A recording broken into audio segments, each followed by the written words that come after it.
Get ready for Tuesdays with Tiffany Lewis. Tune in at 7 p.m. Central Standard Time to Be the Change. Only on Clear Source Radio, where we inspire people soul to soul. Only on Clear Source Radio. Hi, everyone. Welcome to Be the Change with Tiffany Lewis. I have special guest Gary Allen. He's a 30-year professional in show business, and I'd like to introduce him to you, and let's hear his story. Hi, Gary. Hey, how are you, Tiffany? I'm good. How are you? I can't complain. It's a beautiful Tuesday evening, and I'm having a wonderful time. Great. All right. Tell us about you. You got 30 years in show business. I want everyone to hear it from your point of view. Well, I have about 30 years in the business. I was very fortunate enough when I was in high school to have a young man who was a very good friend of mine named Rick McDermott down in South Florida, where I grew up in the Hollywood, Miami area. And his mother was Beverly McDermott, who was a casting director, big-time casting director. She cast a lot of the Tony Rome movies and a lot of the other movies that came into South Florida. And as I started to get a little bit older, I started got interested in acting, not from an ego point of view, only because that's where all the pretty girls were. Nice. But the truth of the matter is, I also had an uncle who was in show business. He was a comedian on Miami Beach for 35 years. His gentleman's name was Tubby Boots. And Tubby was a great inspiration to me all the way through life. Nice. So it just kind of paralleled. Now, that isn't the road that I wanted. The road that I wanted was to be an airline pilot like my dad and my uncles and friends of the family. But unfortunately, that didn't really work out. Okay. So why didn't that work out? Well, I went into the United States Air Force, and unfortunately, I suffered just before I was being discharged a concussion that caused, which I'm not going to get into, a certain reason with my eyesight that I was no longer able to fly airplanes again, and that ended that career immediately, which is fine. I mean, I stumbled around for a few years afterwards trying to figure out exactly what I wanted to do with my life. And I went back to college. I was in college in D.C. to begin with at GW. And then when I went down to when I got discharged, I went home for a while, which a lot of veterans do, and tried to figure out what I wanted to do with my life. And somebody said, you've always been interested in broadcasting and you've always been interested in journalism. What were you doing at GW? And I said, well, just general courses. Your first year or two in college, you're kind of like, underclass studies. Right. So I applied never thought I would get accepted at the University of Miami, and I was. And I went there. I actually went to community college for 1 year in between before I applied at Miami, because Miami told me the first time I needed to take some classes to be able to be eligible to get into the school, and it was cheaper to go to the community college. So I went there for a year and a half, and then I was accepted at the University of Miami, where I finished my studies. Never got a degree, though, because I got a job right away in radio. Nice. At WIOD down in Miami, where I was interning for Larry King. I was one of Larry's interns, and I was a board op, answered phones, swept floors, got him coffee, whatever Larry wanted, and made some great friends that way. And I've had a very interesting life ever since. That's awesome. What's Larry King like? He's a very nice guy. It's true, he doesn't prepare for shows, and a few times that's bit him in the butt, as it were. But generally, he goes in with the same questions that you and I have about who the guest is. He's very involved and very informed with everything that goes on in the world. So there's very little that catches him by surprise. But it has happened a few times. I had a guest on my show, a young lady who I have known for years, Bernadette Duncan Harrison. Her husband happens to be the publisher of Talkers Magazine, and she just recently wrote a book called Yappy Days, and it is the inside scoop of a producer for a lot of today's major talk show hosts, as well as Sally Jesse Raphael, Larry King, and people like that. Wow. So Larry's a great guy. He really is. Now, he's ticked a lot of people off over the years. He borrowed some money that he never really repaid, but I wasn't one of those that loaned him any money because I was a college student. I didn't have any money. Wow. And I still don't. I work in radio. Yeah, I get it. I really do. Yeah. But I've had a very interesting life. And then at some point or another, I moved to Los Angeles, where I started to pick up on the acting bug. I wanted to get out of Florida. You know, I live in the central part of Florida now, but to be perfectly honest with you, I was much happier living out west than I ever was in central Florida or South Florida. Although this is nice, it's quiet, and I like that. But at the same time, I really enjoyed my time in Los Angeles, made a lot of friends who are still friends to this day. I lived in Las Vegas for a number of years, as well as Chicago. You know, you move around a little bit. And then from about 1990 until 2000, I took care of my mom and dad until they both passed away. I moved back to Fort Lauderdale, and that's where I spent 10 years of my life. The longest period I ever spent in Florida was that 10-year period.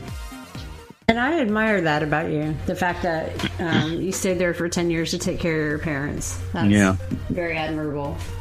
Yeah, there wasn't. There's other siblings, but I was the only one that was able to do that. I was getting a divorce from my wife.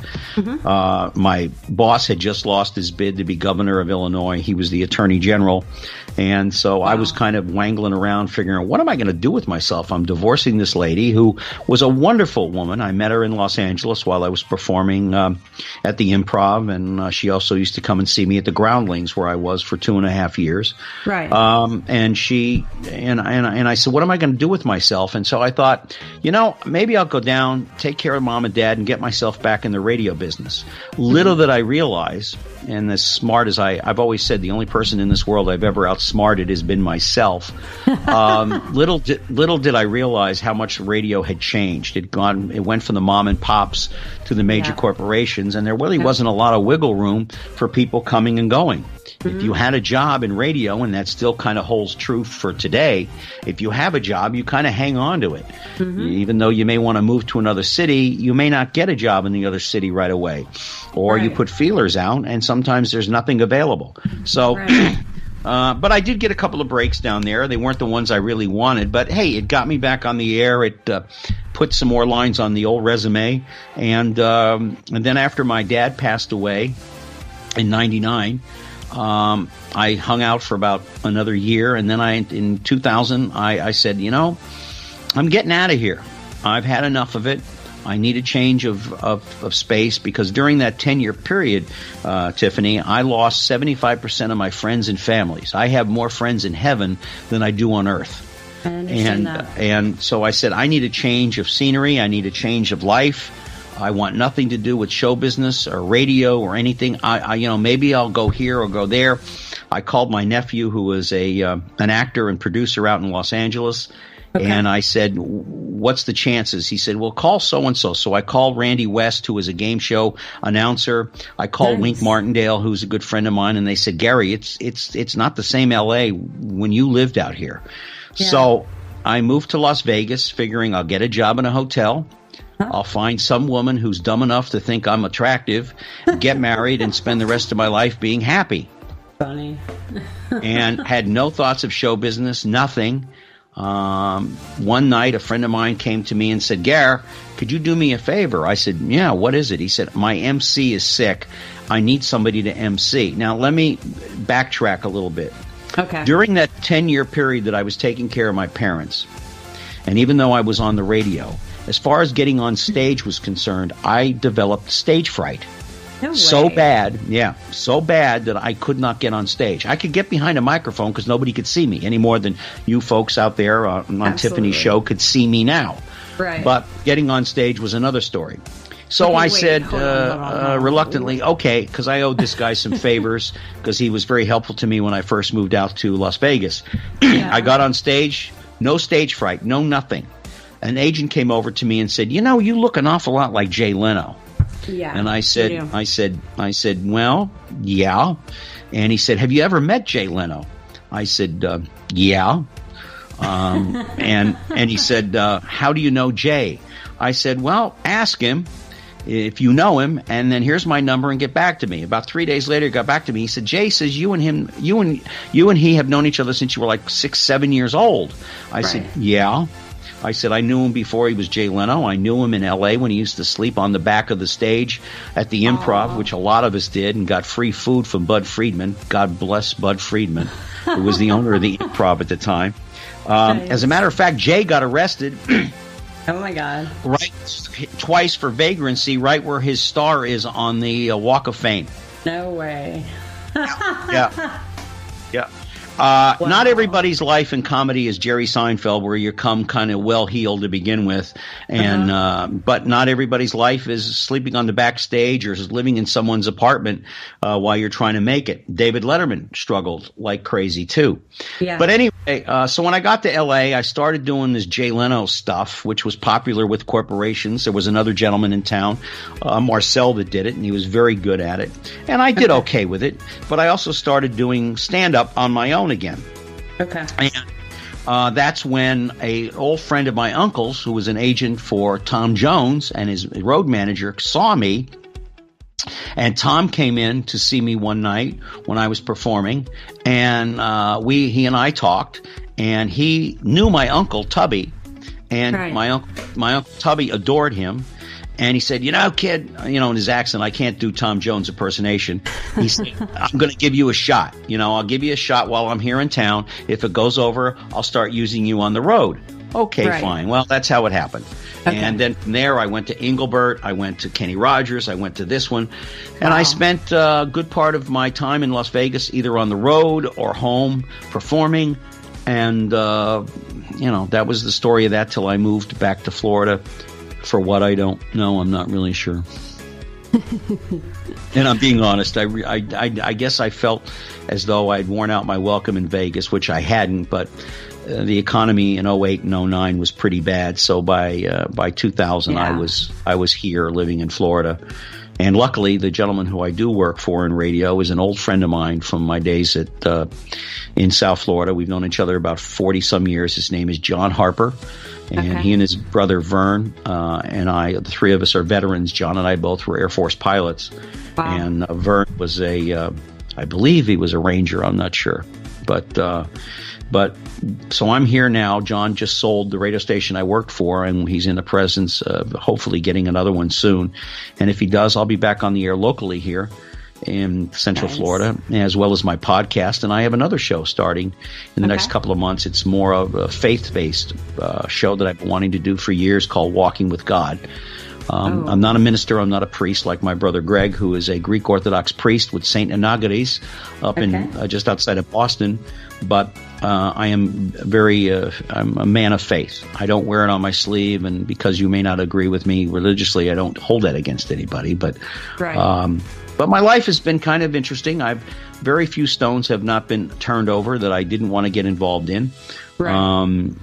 I mean, you can ask me any questions from here on in to fill in the blanks, but, the only thing missing from my life is someone to share it with. But, I mean, who's going to look at me and go, yeah, I want to spend some time with that guy? When you look like Jay Leno, the pickings are pretty slim, I'm going to tell you. You're funny. I mean, I'm not going to lie. Somebody asked me with the school newspaper where I went to school down in Hollywood Hills once when I was down there. They said, the big actors get all the good-looking girls and the models and everything. What do comedians get? I said the IHOP waitress at 3 a.m. No way. That's crazy. Yeah. I mean, yeah. No. My ex-wife, my late wife now, she passed away about 5 years ago. We were divorced for 20 years when she died. She was a beautiful lady, inside and out. She was an advertising executive with J. Walter Thompson. Mm-hmm. She taught me so much about marketing. She taught me so much about myself. And she was very instrumental. And the reason I work so hard is not only for her, for my mom and others who have financially even helped me in my times of struggle over the years, because failure with me is not an option. Yeah. I will succeed. It may take me a few steps longer than someone else. I wish people would pay more attention to my podcast when I put them on YouTube and everything. Okay. Gary Allen The Express. It's ALAN. But, getting there slowly but surely. I'm getting there. I'm getting to meet wonderful people such as yourself. And, I have fun. That's good. All right, so I know you do impersonations, but I have to step back a few steps and wonder how you got stage fright out of nowhere. I mean, you didn't have it before that, right? I don't know how it comes on. I've talked to a number of people over the years. Every entertainer, before they go on stage or in front of the camera, you get a little anxious. Yeah. That's good. That's good. A little anxiety goes a long way. Sure. You can use it to your advantage. Oh. But somewhere along the line, some people, they get on stage and it just doesn't work for them anymore. Your legs shake, your whole body shakes. Yes. I don't know where it came from. I don't know why it left. It's not a disease that can be diagnosed by a doctor, but it's just something that happens to every performer at some time or another. It may be mild, that it doesn't cripple them, or it may be others that do, but you overcome it. And for a long time, until I met others, I thought I was the only one with it to a certain extent as far as how severe it was for me. No. But it's not. Ellen DeGeneres told me once, this is when she was first getting going in L.A., she suffered from it so bad. But she used that energy to get herself up there. So every time I go on stage, not behind a microphone, but on stage, and it's been a while. The last show I did was in San Diego with Michael Bublé. Okay. I always say what my uncle used to say before he went on stage, and that was showtime. And and that's another whole ball of wax. That's another person who I work very hard to be a success at because of Tubby and what he taught me over the years about being a professional in this business. Okay. I don't know. I don't know if I could get over stage fright. I can get over a lot of things, but it's crippling to me too. Tiffany is as beautiful and as articulate and as intelligent as you are. I can't imagine you'd be frightened of much of anything. Except for stage. Now, seriously, really, you are frightened to be on the stage? I am. Why? I don't know. It makes me... Is it just the idea of people looking at you? I think so. It's like I lose my words. I lose my way. I can't think. I start panicking. It's like an anxiety attack. You know, the best thing to do for it is what Tubby taught me. Number one, you're in control of what you're doing up there. It's like if you miss a joke in your monologue or in your routine, they don't know that. But also, imagine your audience is sitting on toilet seats. That ought to break it. Everyone says that, but it doesn't work. I've tried many, many times. And there are certain kinds of stages I'm comfortable on, like at a concert or something like that. But if I had to be a comedian or a musician, I don't know how I'd ever get over that stage fright. Well, I have a feeling if you really, if you needed to, you would. But it might be interesting if you really wanted to overcome it to start out small and work yourself into a larger group, That's what I hear. Yeah. That may help you. It just happened for me. I just happened to be asked to do it. I owed the guy a favor, and boom, I was on stage. And as they say, the rest is history. I wasn't all that funny or good that night because I also suffer, like Jay, with dyslexia. So getting cold readings and stuff like that, I have to get the script ahead of time to go over things. So I make sure that everything is in order and everything is squared away. You've practiced it so many times that by the time you're on stage, you nailed it. Well, yeah, I mean, a comedian, if you go to see a lot of comedians, their act doesn't change all that much. Mm-hmm. As a matter of fact, I have a friend of mine in Las Vegas who does a lot of cruise ships, and he says, the funny thing about doing cruise ships is that you get out there in the water and you're on a ship for maybe 2 days because they ship you around from one ship to another. Okay. And you make a good living, $1,500, $2,000 a week. But he said when you go back to one of the ships, inevitably the cruise director's doing your routine. Wow. They're notorious thieves. I worked on a cruise ship for 2.5 years, but that was back before the Love Boat really became big. Although I must tell you, and I say this sheepishly, I used to have to sing that theme And I'm no Jack Jones. I am no Jack Jones by any stretch of the imagination. I like Jack. I mean, he's a really nice guy to me, but I am no Jack Jones singing that song. And to be honest with you, the old saying about what happens in Vegas stays in Vegas. Is that true? Well, it was before cell phones and cell cameras. Yeah. People will do things on ships, honest to God, that they would never do on land again. And I'm not getting into it, but it's just let your mind wander with that. But people will do things on ships that they would never do on land. Why? What makes them so much more comfortable? They're on vacation. They'll never see these people again. And again, this was before cell phones. Yeah. That everybody can monitor what you're doing or saying. I mean, nowadays, if you're in the media, you have to be careful where you are, what you say every day of the week. Yes. Absolutely. Not that I do. Nobody cares what I think. But for the most part, as your former president, let me say this. I have to be careful what I say. And I have to be careful about the hot tubs that I go into. And I'll tell you, it's a beautiful thing. But you have to be careful nowadays. I mean, I don't care who you are. You really should. Everybody needs to be very careful. We walk around in a world where people are constantly holding their phones up, videotaping every little thing that you do and putting it online, and then it goes viral, and then you can't fix it.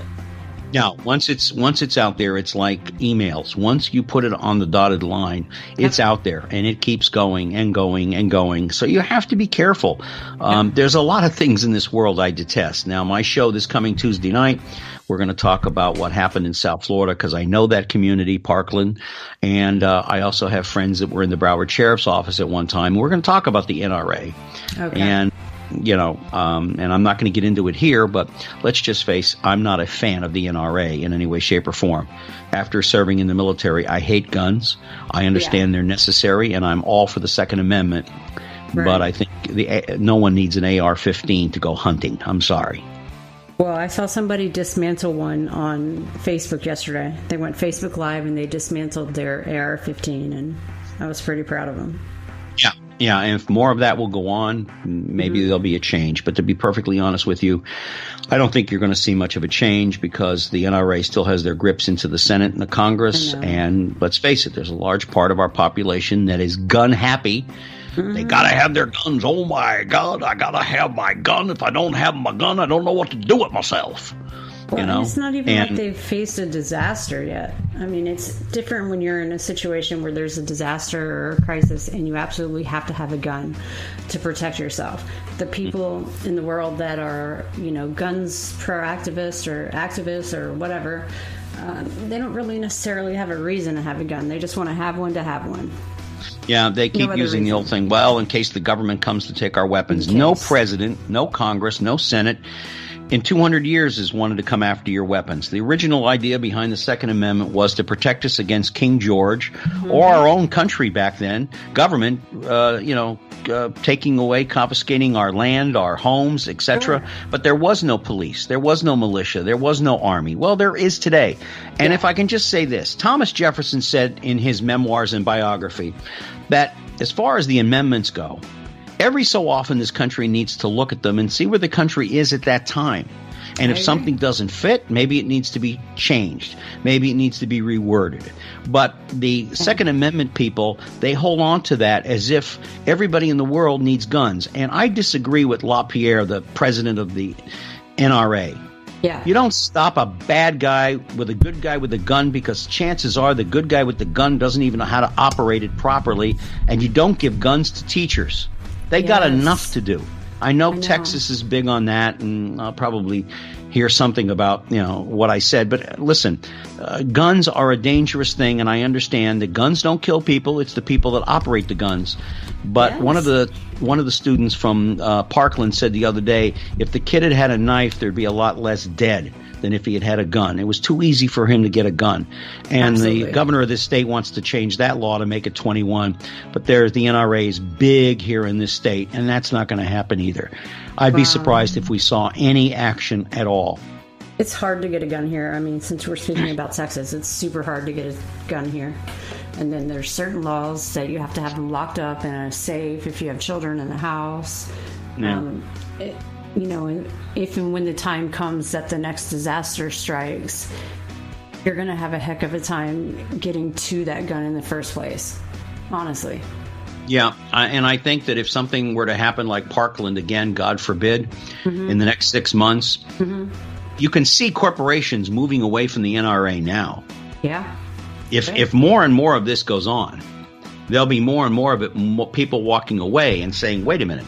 And when LaPierre said the other day that owning a gun was not a gift, was not something that man gave man, but God gave man. And my answer to that is what the gentleman said on Facebook was, show me in the Bible where it says that. And then he some lines, he says, I'll wait for you to tell me. God didn't give us anything except the fact that we're alive day after day, and he set out some rules and regulations through the 10 Commandments and throughout the Bible. Wonderful. Right. But the bottom line is God did not give us a right to bear arms. They weren't around when he created man. The worst thing around then was Adam and Eve stealing an apple from the tree of knowledge. That's right. But that's right. You're in Austin, are you not? I am. Yes, my former boss from the Wynn Hotel in Las Vegas is in charge of the Four Seasons retirement place there. She's one of the top concierge in the country. Beautiful. That place is awesome. In case anybody ever visits Austin, you have to go to the Four Seasons. The airport there is kind of interesting. I expected this big airport. I went in there many times to perform, and it's a little tiny place. Yeah, and it keeps expanding every day. They're all about parking and being able to talk on your cell phones in certain parking lots. The airport itself is smaller than you would think, but everything surrounding it is typical of Austin. You've got this airport in the center, and then you've got hotels and all these cellular lots surrounding it. It's got nothing on, Dallas or any of the Colorado, Chicago, any of the bigger airports. It's not like that at all. Thank God. Yeah, Vegas is a huge airport. LAX is huge. Orlando here is huge. Yes. It takes you like 2 hours just to get from point A to point B, and you're lucky if you catch your flight. Yeah, it's not like that. I've had that happen to me more than once, especially in Phoenix. U.S. Air. They no longer exist. But so here's a question for you. I don't know if your listeners know. How did you get involved in radio and podcasting? This kind of came to me. I wasn't really looking. I wasn't really searching.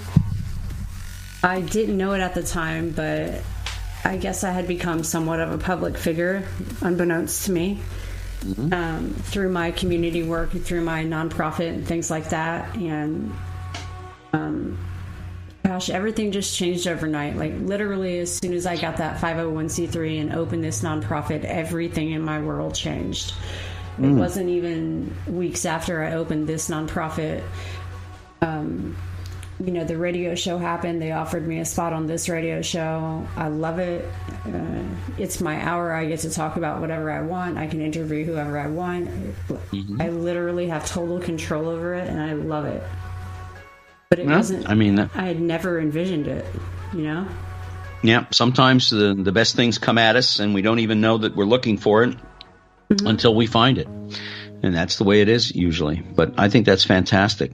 By the way, if anybody out there is interested in my show, it's on Tuesday nights at 10 p.m. on tmvcafe.com. Or you can go to my website, Gary Allen, ALAN, talkshow.com, and get all the information on me that you never wanted to know and don't care anyway. So I like that yours is a talk show too. So how long is your show? It's an hour every week. Okay. And up until beginning of December, I was also doing 5 shows a week at the radio station, and that was an hour also. But that was mostly on local issues and other issues that were going on in the world. And I had sports figures on. One of my dear friends in the whole world from The Sopranos was on a number of times. Ray Abruzzo. I've also had Brian Baldinger on from the NFL Network.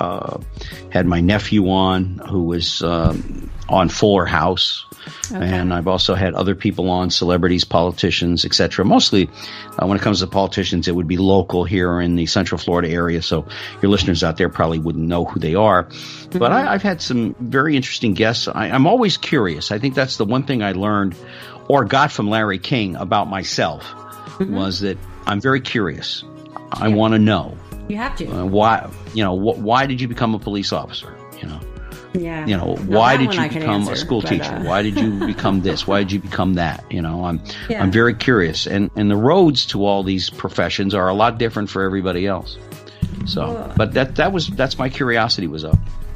I mean, I'm happy to answer that one honestly. Like I said, the people that own this radio show had been watching me for a while. I just didn't know it.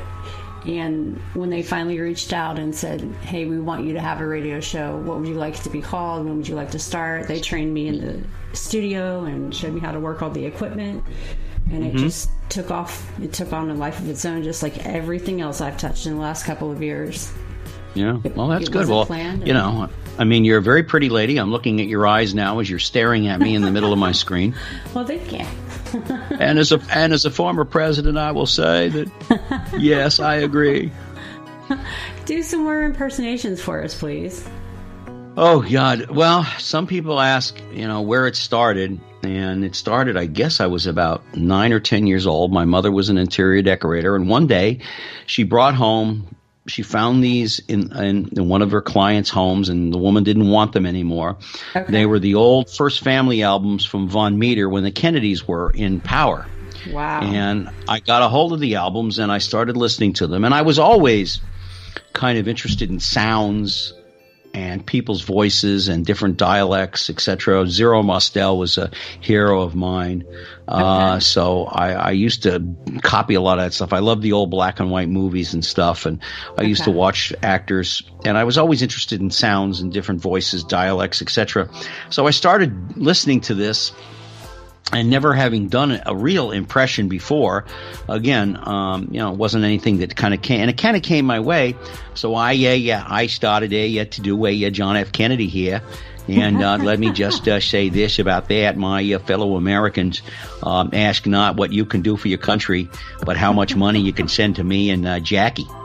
And so I started that way, and I kept going and going and going and building up a repertoire of voices and just, cartoon stuff. And I never forget one time at the dinner table, we're all sitting there, and my father says, your voices are good, I like them, but you're never going to make a dime doing those things. I mean, you're not Alan King on the Ed Sullivan Show. And I said, no, that's true, but I have fun doing it. And once in a while in front of my class in middle school, junior high school, and high school, the kids, if we had some time, would want me to do impressions. Not so much in high school, but mostly middle school. And it kind of hit off from that. My Uncle Tubby couldn't do impressions. So once in a while, if he wanted, and because he performed on Miami Beach and I would travel with him on the road, he'd have me open for him for like 5 or 10 minutes just to give the folks a little taste of something besides Tubby. By the way, there's a Tubby Boots channel on YouTube. It's funny. And I look at it and I go, oh, my God, boy, that was a long time ago. And matter of fact, I lost him. My mother died in July 16th of 93, and I lost him 2 weeks later. He passed away. And that's a long story, but nevertheless, he passed away while he was on the road. So I started doing that stuff, again, just for fun. I had no ambitions of doing anything with it. But I would Jimmy Cagney, ooh, you dirty rat, ooh, you dirty rat, you killed my brother, and now I'm coming for you, and most of the impressions that I do are people that are dead, like Peter Lorre, I did a commercial once for the Roach Motels. Yeah, Tiffany, the roaches crawl in, but they never crawl out. Oh yes.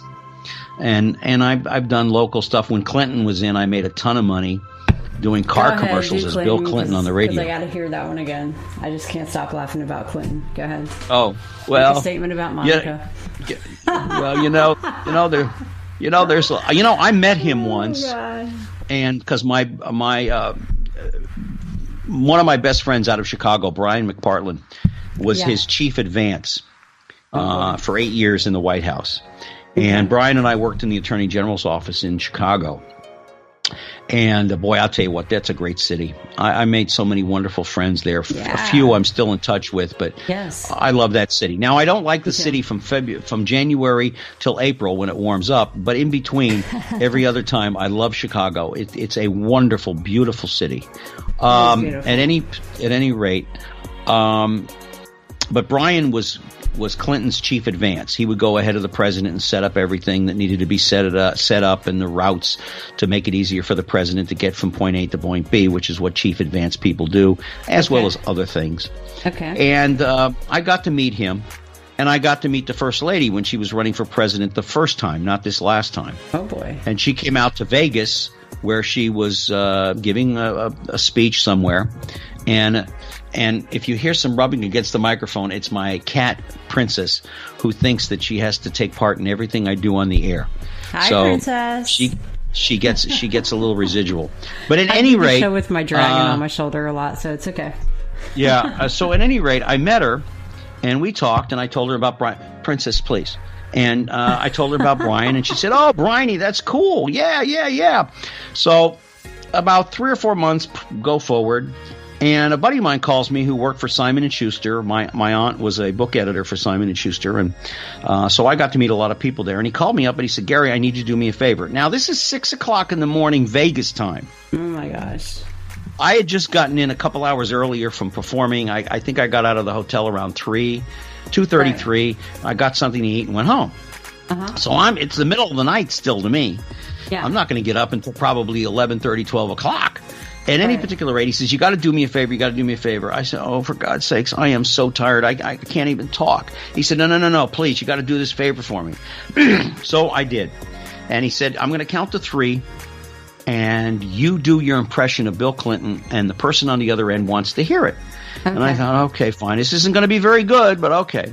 So he counts 1, 2, 3, and I did the Clinton impersonation. Turns out it was Hillary on the other end. And she said to me, she said, "My God, he sounds just as better than anybody doing it on TV." Wow. And then I introduced myself to her again. She said, "Oh, yes, you're the guy that knows Brian McPartland."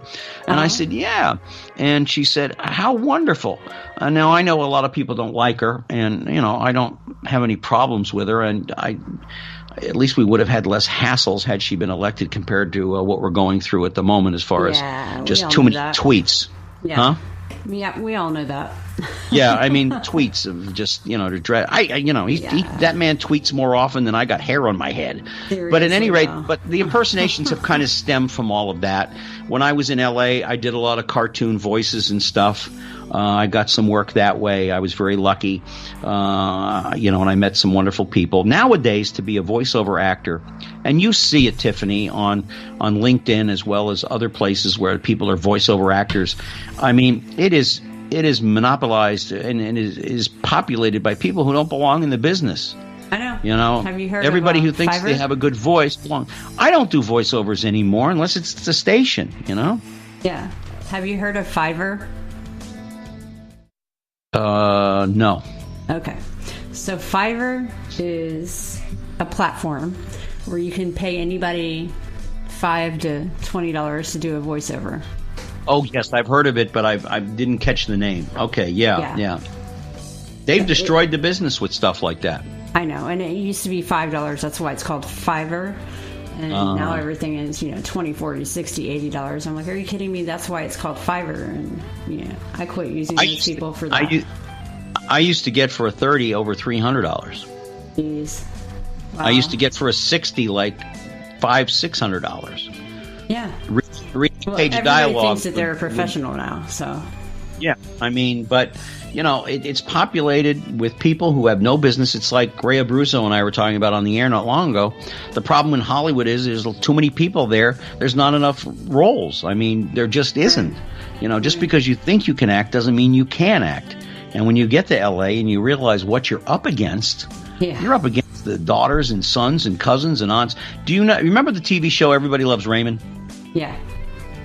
Remember the guy that played Raymond's big brother, the police officer? Yes.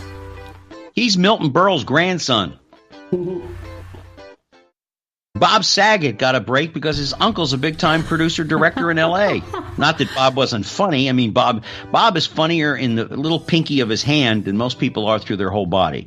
I mean, Bob is just crazy. And I always get that, too, from people because Bob and I were at the Groundlings together. Too. Huh? I mean, he has a great personality, too. Yeah, Bob is so cool. He really is. But people will come to me and say, well, you recommended me to go see Bob, and I took my kids. By God, he's filthy. I said, I didn't tell you to take your kids. Yeah. I said, yeah, he was a dirty comic before, and he still is. Yeah, I've seen him get, what do they call that when they take you on the show and they bash you? What's that show called? Oh, you're talking about Roasted. Roasted. The Friars roast, yes. Yes, I've seen him get roasted, and he just took it like a champ. Stamos was the MC. It was funny. Yes, some of those got a little out of line, but Stamos is... a little, yeah. Stamos and I share the same kind of heritage. We're both Greek boys. So John is a cool guy. He really is, and he's really a humble guy. Both he and Bob are really. They're extremely professional, and that's what I enjoy. People that are very professional. I had humble beginnings in L.A., and I really didn't have much of a reel to begin with. But I had a lot of wonderful people that helped me. As a matter of fact, there's a place in L.A., and if you ever get to go there, Tiffany, I'm sure you have. There's a place right on La Brea, and if you go to L.A., you got to go on La Brea and look for Pink's, the hot dog stand. Okay. There are pictures there of every celebrity that was around in the 50s and 60s. That hot dog stand has been there a lot longer, if you can get in. But I used to go there at 1 or 2 o'clock in the morning, and there you would see sitting there having a hot dog would be Carol Burnett, Harvey Korman, Tim Conway, and you'd actually be able to talk to them. Yeah. What you call it? From Mary Tyler Moore, Ted Knight. He and I talked, and he actually did start at a 50,000-watt radio station somewhere in the middle of America. And he always used to talk like this. Hey, this is Ted Knight. But the best advice I ever got from Carol was, because she knew my Uncle Tubby, she said, be humble, be nice. Yes. And even Jackie Gleason said it to me when I was a kid, because my mother decorated his home once. Because I said, is that really true? He said, you might as well be nice on your way up, because you truly are going to meet them on the way down. And everybody has the up and down in their career many times. Yeah, where you got millions of bucks in the bank, and then suddenly next year you're broke as a skunk because your overhead is too much. I know. I mean, it happens. You might as well be nice to people. People love it when you're nice. Yeah, I mean, it's not just that though. Like you could put Elmo loves people that are very nice, you know. He knows I hate Elmo. Elmo like Tiffany. Oh God, I hate Elmo. You've clearly never been around a 2 or 3 year old that's obsessed with Elmo and Tickle Me Elmo and carry those gifts around in the back of your car to deliver. Grover. You have to talk about Grover, because with Grover's great. I mean, you got to go in there's Super Grover and everything else that's involved with that, and it's wonderful. I'll give you Grover, but Elmo talks too much. Well, you know what? When Elmo first came along, and they had tried on Sesame Street a couple of times the character, the puppet, before it was named Elmo, and it just didn't work. It for some reason, but the gentleman who eventually ended up being Elmo's voice, who was no longer doing it due to a lie. They gave him a funny voice. Let's be honest. He's red. He's fuzzy. Everything a little kid would love. Yes. And I said to people, that's going to take off. And my sister looked at me, who's a psychiatrist like my grandfather was. She said, how do you know? I said, look at him. He's one of the primary colors. He's red. Yes. Now, like that dinosaur who was purple. Yeah. Common sense. He's red. He's got an orange nose, and he has a funny voice. It's like when I heard Sir Duke on the songs of the Keys of Life by Stevie Wonder. I was a DJ in Miami at the time at a radio station, and I said, this song's going to be a hit. Well, how do you know? Listen to it. Yeah. Well, I mean, every song just about in the songs of Key of Life was a hit for Stevie Wonder. who is a wonderful gentleman. You ever get to meet Stevie Wonder? I've met you him twice. Yeah, he's great. He's a great guy. His daughter is absolutely stunningly beautiful. She's beautiful and talented. But yeah, I just, and it's not that I can predict what's going to hit and isn't, but if you just take a look at certain things, you go, yeah, that just has the potential for it. Yeah. If and it's I agree marketed about correctly. Elmo, but God, they market him so much, and Elmo. Me and Elmo have to have a talk one day. Hey, just call him up. I've got the phone number with to Sesame Street, the people in New York. My little nephew Ambrose thinks that Uncle Gary and Elmo live in the same household. Yeah, seems to think a lot of people think that I live with Elmo because we gave a bunch of them out for Christmas this year during our $20,000 toy drive. We had a bunch of Elmos, and I guess I didn't think about taking the batteries out first. Oh my God! And Elmo, all the 6-hour drive. Elmo all the way there and all the way back. I was like, Elmo, shut up. I feel the same way about that big purple dinosaur that was popular for a while. Oh, me too. But he was a hit for the same reason. I mean, it might not be a primary color, but it was purple, and he was big. He was like a Big Bird, Yeah. He just stood out. Yeah, big bird. Here you go. And you know why Jim Henson died, don't you? No. He had a frog in his throat. Oh, Lord. Kermit the Frog here, Tiffany. Oh, my gosh. Yeah, I mean, that's not one of my stronger ones, but it's. But I did in LA. I did a lot of character stuff too. I did a lot of character voices for cartoons and stuff. I've been fortunate. I've made a ton of money and I've lost it, and right now it's just at that lean stage because I'm going through some stuff. But I enjoy my life. I enjoy people. I enjoy talking to people. I enjoy being with people. And believe it or not, though, when I go out to parties and stuff, I'm a wallflower. Honest to God. I mean, if I see a beautiful woman, if you were to approach me, even though we know each other, I'd be like, hello, hi, how are you? Yeah, Aww. I'm like Jay Dillon would say, yeah, Gary's great, but I mean, for God's sakes, it's he's a wallflower, around. Like if you're in a room full of people that you don't know, that's a totally different story. Yeah, I usually try to find. What I do is I try to find someone. Yeah. That I think I can relate to. Usually it's a beautiful woman, and she usually tells me to get lost after 30 seconds. But I usually will try to find someone that I can key in on and talk to, and that way I have like a home base kind of a thing working. Yeah. And then from there I kind of scatter out, and as the evening goes on, I get more and more comfortable. But I've had to do a lot of that over the years, not only for radio stations but for other things that I was involved in. But I mean, I've never been shy, but. Right. I'm quiet. I mean, I'm not shy, but I'm quiet. When I'm home, after we get off the air here, I'm going to go in and watch a movie and just relax because I'm all prepared for my shows this week coming up. So, but just to relax with Princess. She's now sitting beside me on top of the copier machine, looking at me like, would you please just shut up and talk, So what kind of, how long have you been married?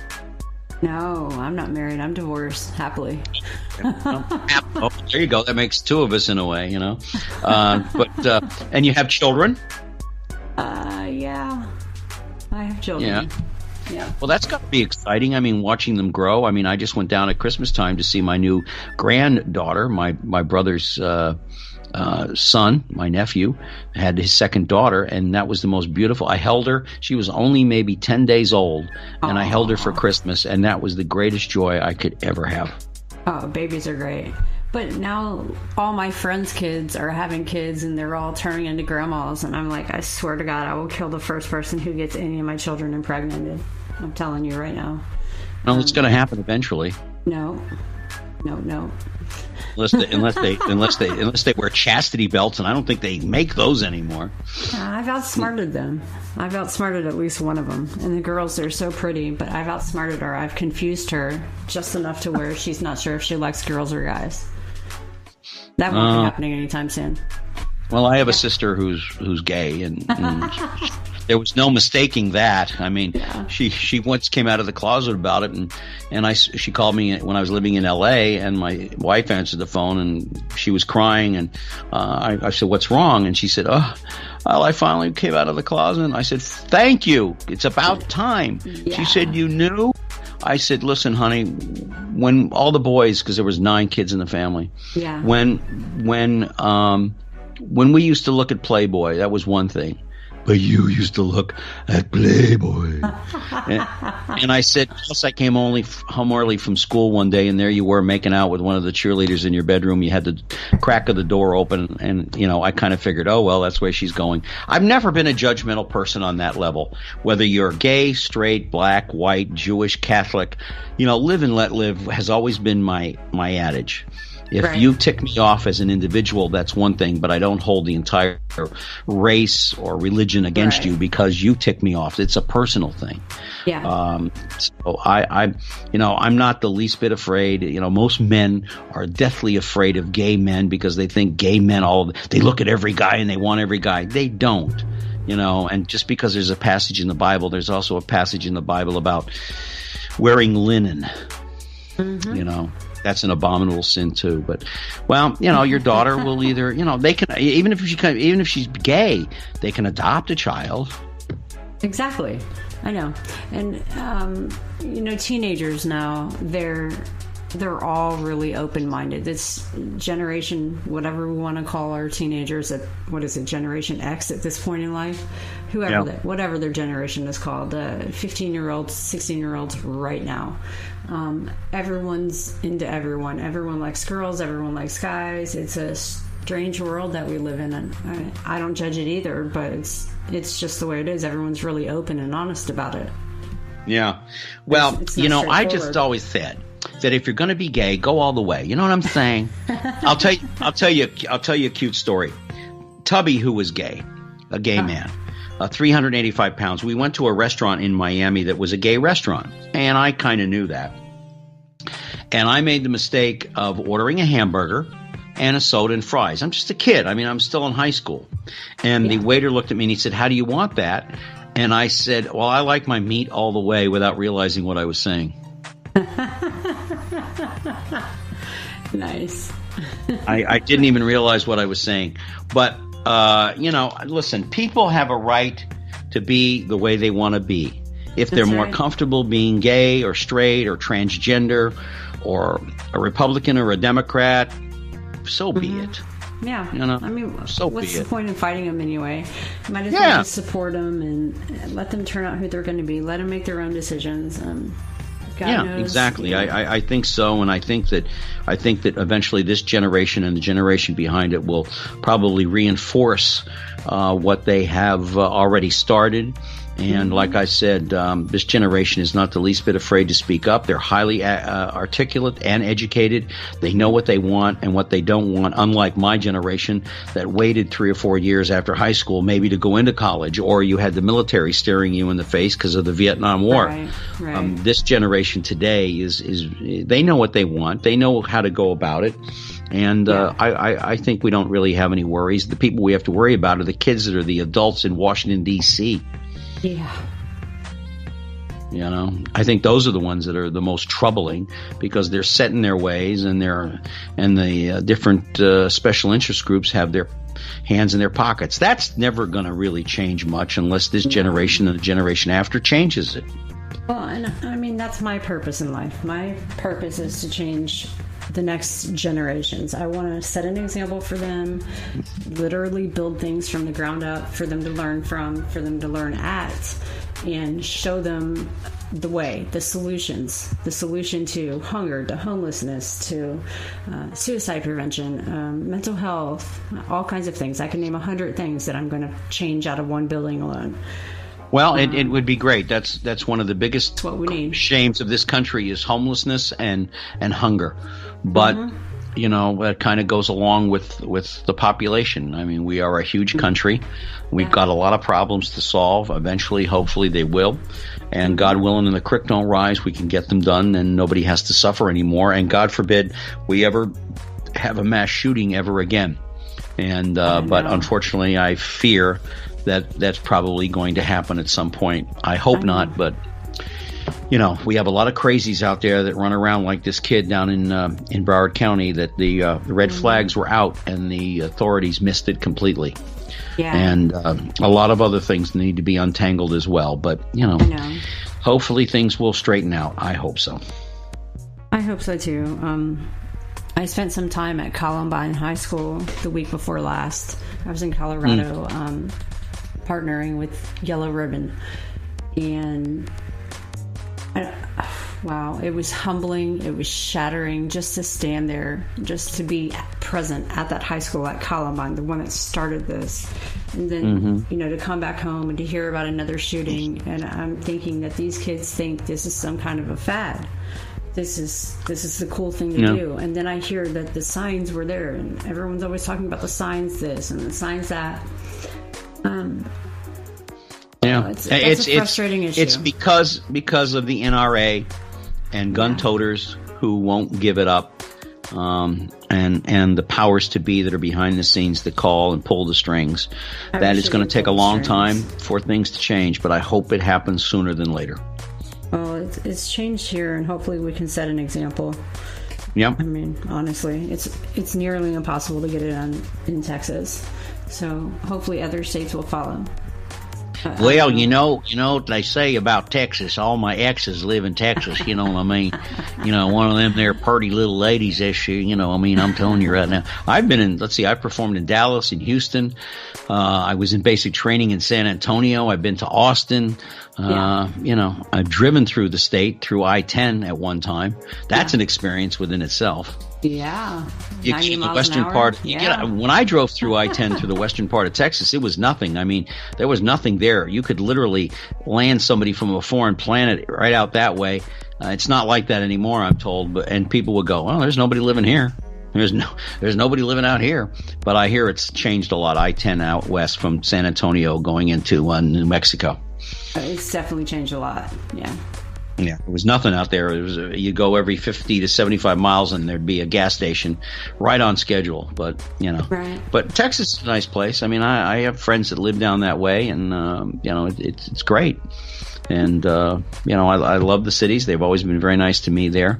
And if it wasn't for, you know, my University of Miami guys, the Dallas Cowboys wouldn't have ever been where they are now. I mean, thanks to Jimmy Johnson and some of the other cocaine cowboys. I mean, you know, it's what it is, man, you know.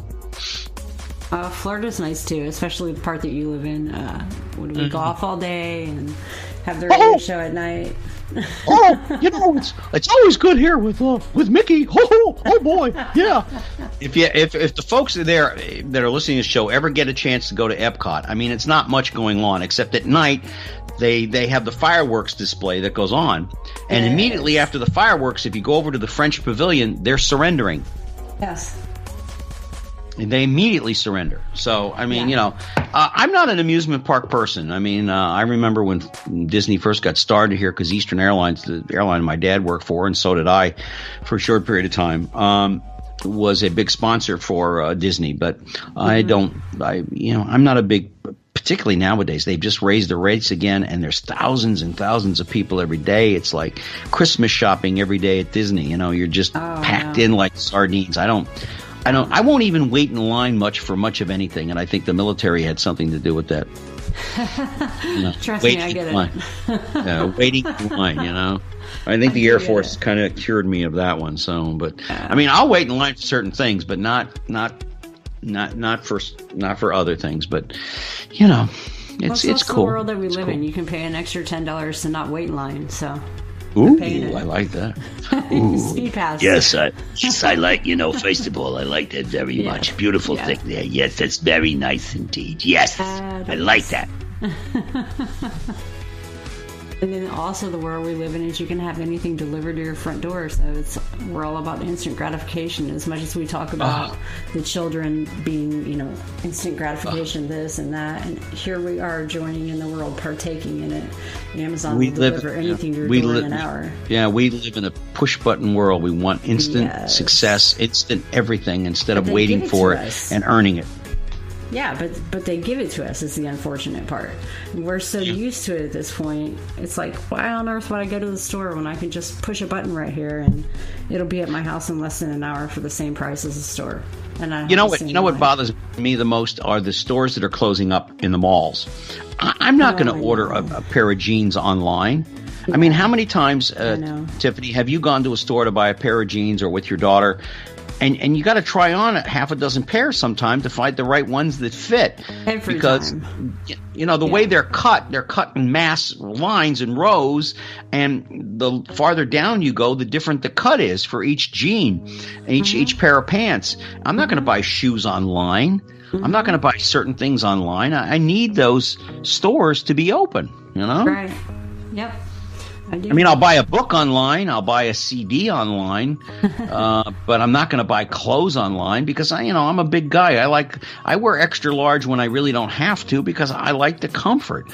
Right. It's like when I was on stage, I wore certain shirts, dress shirts, because they were comfortable, 100% cotton, and you sweat like a bear up there sometimes, depending upon where you are. I know. Yeah, those lights, the heat. Yeah. Yeah. Well, as I used to say, it's fun being on stage, but it's a lot nicer when it's over. Well, thank you for everything. Is there anything else that you want to tell everyone? Well, go to my website, Gary Allan, ALAN, talkshow.com. You'll find out everything about me, links to my shows. I'm on Tuesday nights at 10 on tmvcafe.com. We have a variety of guests. It's very eclectic kind of a show. This week we are going to talk about the NRA, talk about the shootings that went on in South Florida, because I know the community too well. We're probably not going to solve any issues, but we're going to talk about it, and the mistakes that may or may not have been made, and the people that are involved behind the scenes here in the state of Florida, as well as throughout the country, why things may or may not change. And I'm going to listen to that because that's something that intrigues me. As you know, I have a nonprofit. It started out as a suicide prevention organization. So anything suicide related, I'm there. All right. Well, I thank you very, very much for the time on your show, and to all your listeners, it's been a great evening, and I look forward to talking with you further. And I wish you luck with your foundation and your daughter figuring out if she's gay or straight or Yeah. And if she's as beautiful as her mother, she'll have no problems in either camp. Agreed. Thank you, Gary. Thank you so much for that interview. I really appreciated that. I hope everybody had a great time and lots of good laughs like I did. And thanks again for tuning in to Be the Change with Tiffany Lewis on Clear Source Radio. And I look forward to talking to you again next week. I hope everyone has a great week and a great weekend.